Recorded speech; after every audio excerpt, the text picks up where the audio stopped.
Hey, Mom, get me a beer. Huh? Nancy? Are you going deaf all of a sudden? You can hear me, right? Hey. I said get me a beer. This is how my son and his wife always call out to me. It's been 5 years since we started living together, and they have never listened to me. The rare times they talk to me, it's always just orders like these. Alternating between my son's wife, Sarah, loudly insulting me, and my son, John, treating me like a maid. I pretended not to hear them and continued to watch TV with my back to them. I was at my wit's end with the two of them ignoring me except when they needed something. After ignoring them for a while, Sarah grabbed the remote and turned off the TV I was watching. When I looked up in surprise, she yelled loudly in my ear. Nancy. Can you hear me? Make lunch for John tomorrow. Got it? The loudness of her voice made me wince. Seeing my reaction, she laughed and said, looks like she heard, then left the living room with John. Even though I was her mother-in-law and she often relied on me, she didn't seem to show any consideration. Watching John's behavior, it seemed I was no more than a maid to both of them. They never apologized, and I never felt any consideration from them. With a heavy sigh, I sent an email to my husband and decided to leave the house. My name is Nancy. I'm 72 years old this year. 5 years ago, my son and his wife asked if they could save money by living with us, so we started living together. Mom, wouldn't it be more reassuring to live with us? Well, maybe so. My husband, a workaholic who started his own company in his youth, is still working at 73.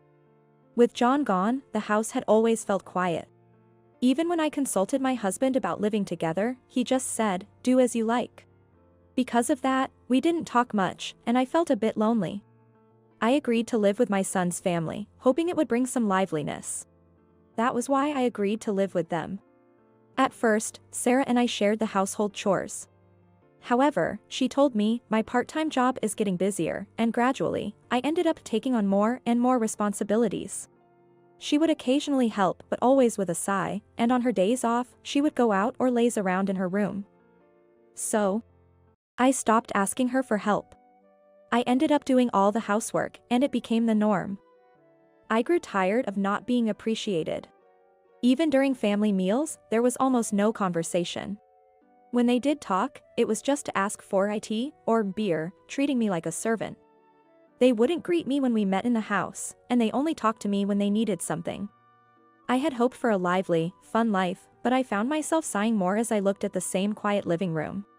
Thinking back, it had always been like that with my husband too, so maybe I was quite numb to it. One day, while making dinner for the three of them as usual, I received an email from my husband saying, I'll be late because of work. I don't need dinner. That was not unusual, but the problem was my son and his wife. Dad's late tonight? I don't need dinner either. Oh. I'm going out with friends, so I don't need dinner. Why are you telling me now? I've already made it. So what? We'll eat it tomorrow, so just leave it. Even though it was dinner time, they looked like they were about to leave without saying a word. And when I called out to them, this was how they responded. They didn't bother to inform me about things that didn't inconvenience them. When I complained about their rude behavior, they left without any remorse. Why do I even bother? In the silent living room, I stared at the wasted dinner I had prepared and felt blank. What am I even doing here? Thinking about it all made me feel utterly exhausted. I wrapped the still warm dinner, put it in the fridge, and went straight to bed. The next morning, when I went down to the living room, my husband, who was already up, apologized, sorry about last night. It was the usual brief exchange. But this time, he looked at my face, furrowed his brows slightly, and asked, did John and Sarah not eat dinner either? Huh? Oh, yes. They suddenly said they didn't need dinner and went out.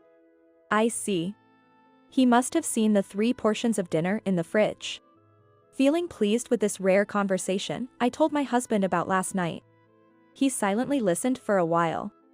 After hearing me out, he finally said, you don't have to push yourself. Their attitudes are getting worse by the day. But if I don't take care of the house, no one else will. That doesn't mean you have to overwork yourself. His words made me feel like a weight had been lifted off my shoulders. I realized I had been pushing myself too hard, and I was grateful that my husband understood. John and Sarah aren't little kids anymore, so there's no need for me to work so hard. When I thought that, it felt like a fog had lifted from my vision. I might be late again because of work, so I don't need dinner tonight either. Okay. This time, I nodded with a smile at his words. Tonight, I'll make sure John and Sarah understand. With that resolve, I saw my husband off to work on a Sunday and decided to stand up to my son and his wife. After my husband left, they finally woke up around noon.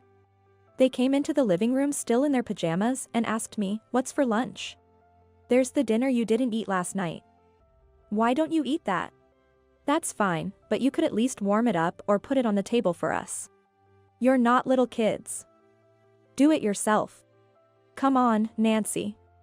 You're so old, aren't you?" Sarah laughed at me, mocking me. John joined in, laughing and looking at me as well. Even though they're not at an age where their parents should do everything for them, they still ate the food I made and complained about me. "Well, Sarah, since you stopped helping with the housework, I'm really tired." "Oh, can't manage without me? Are you going through menopause or something?" She laughed mockingly, as if to say, tit for tat. I could only sigh at her attitude. Even after they finished eating, they didn't clean up and just went back to their room, not caring at all. That night, as expected, my husband didn't come home until late. Since I didn't need to prepare his dinner, I bought some deli food for myself from the supermarket. "Huh? Mom, what are you eating?" "Deli food." "What about our dinner?" "I don't know." "What are you thinking, Nancy? Have you forgotten about the family?" Does she really need to be sarcastic to have a conversation? Her attitude was so terrible that I decided to stop responding to her. John kept complaining to me for a while, but when I ignored him, he gave up and took out his phone. "Mom, you're not working, so at least take care of the house. It's your day off. You can take care of your own meals for once." Just as I was thinking that, they decided to order delivery. When they said, "Give us money for it later," I got really irritated.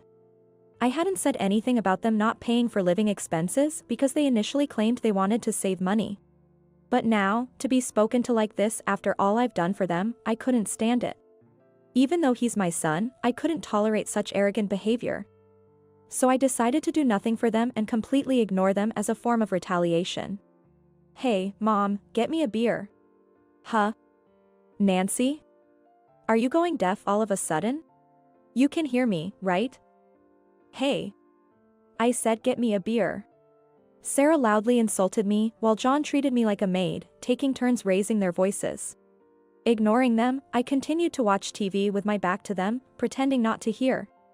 After a while, when they realized I wasn't responding, they stopped talking to me. But that didn't last long. Sarah, who had come behind me without my noticing, grabbed the TV remote and turned it off. When I looked up in surprise, she yelled loudly in my ear. "Nancy. Can you hear me? Make lunch for John tomorrow. Got it?" The loudness of her voice made me wince. Seeing my reaction, she laughed and said, "Looks like she heard," and left the living room with John. Even though I was her mother-in-law and she often relied on me, she didn't seem to show any consideration. Watching John's behavior, it seemed I was no more than a maid to both of them. They never apologized for last night's dinner, and I felt indifferent towards them. With a heavy sigh, I sent an email to my husband and decided to leave the house. The next morning, I packed my things early and left the house before they woke up. At a nearby business hotel, I started receiving a barrage of emails from John, who must have woken up just before heading to work. Apparently, they were both in a panic from the morning. My phone quickly filled with notifications from emails and missed calls from both of them. When I opened the emails, they were filled with complaints like, "What are you doing? I told you I needed lunch." Sarah's messages included sarcastic remarks like, "Have you forgotten what you're supposed to do? Where are you wandering off to?" They seemed so troubled just because they didn't have breakfast prepared, which made me laugh. During his lunch break, John called again, so I finally decided to answer. Finally. "Mom, where are you and what are you doing?" "That's my business, isn't it? I'm asking why you didn't prepare the meals." "John, you're not a child. You can make your own meals, can't you?" If they were so troubled by one missed meal, they should have shown some gratitude instead of complaining. When I pointed this out, he said something unexpected. We're paying living expenses, so you should be taking care of the house. Living expenses? What are you talking about? I've never received anything. What? That's impossible. Sarah gives it to you every month, so don't lie.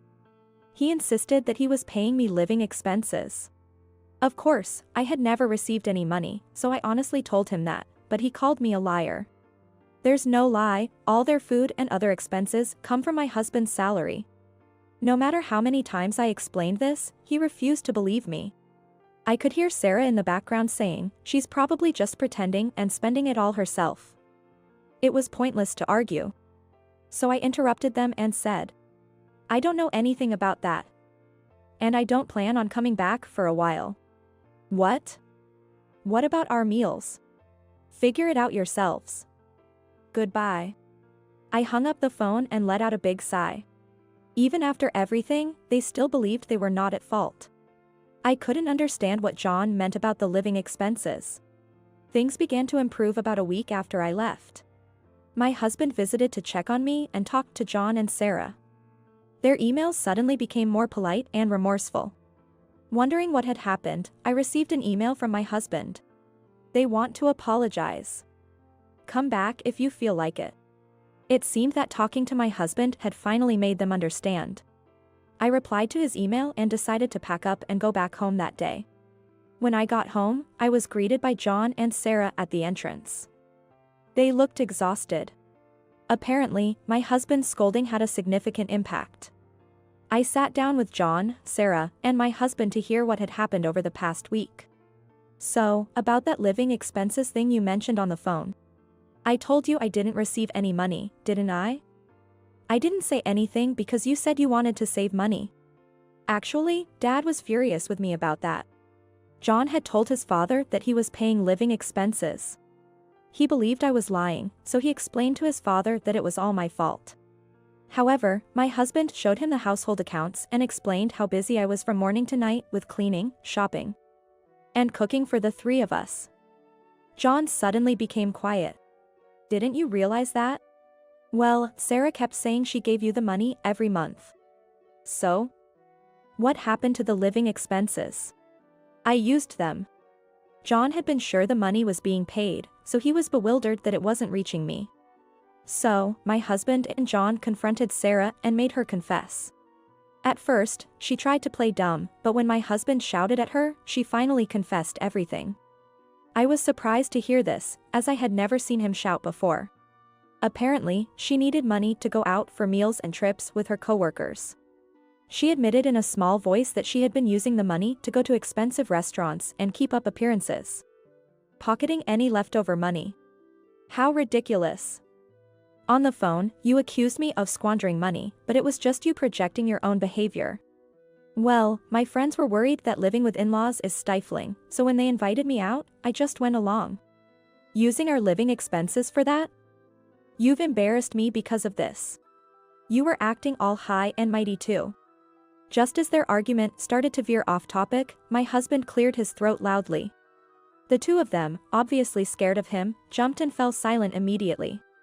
Their behavior was so childish that I couldn't help but laugh. Stop this nonsense. The first thing you should do is sincerely apologize. Dad, I was tricked by Sarah too. Does that justify your attitude towards your mother?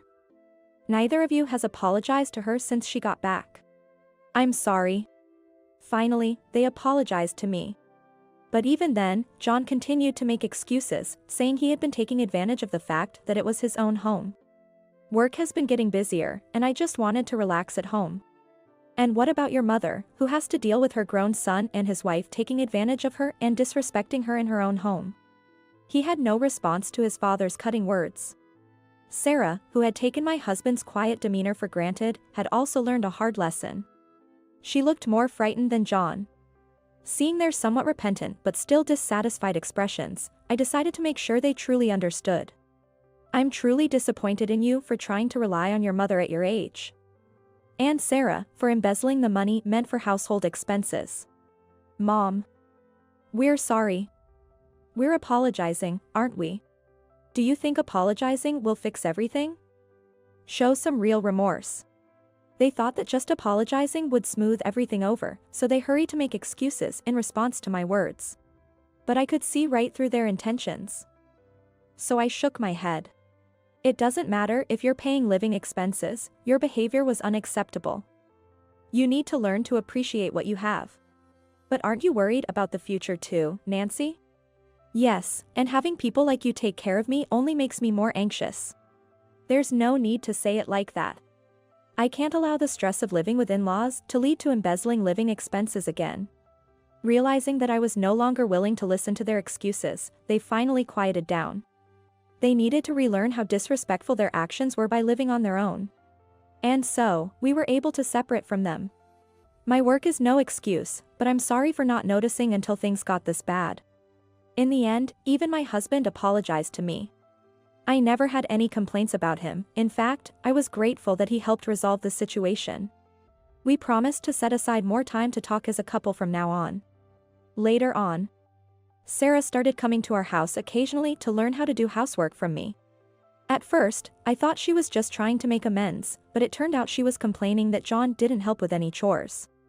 Having always put on airs at her part-time job, she now had no one else to confide in. I now realize how much I depended on you, Nancy. Indeed. And yet, you had the nerve to say I was going deaf and squandering money. Having lost the freedom to spend as she liked and with her part-time job salary now restricted to make up for what she had misused. Sarah often lamented her situation. But to me, it was clear she was simply reaping the consequences of her past behavior. She would leave quickly before my husband came home, indicating that his scolding still had a significant impact. As for my husband, he occasionally brought home delicious treats as a gesture of appreciation. He would still mention from time to time that he regretted not being more considerate. I knew he was a man of few words and a workaholic. Still, during the conversation with our son and his wife, it meant a lot to me that he acknowledged my efforts. Thank you for all your hard work. I appreciate it. Yeah. It was good to have these talks with him again. I deeply felt the truth of the saying, after rain comes fair weather. No matter how it came about, our days are now more peaceful and happier than before.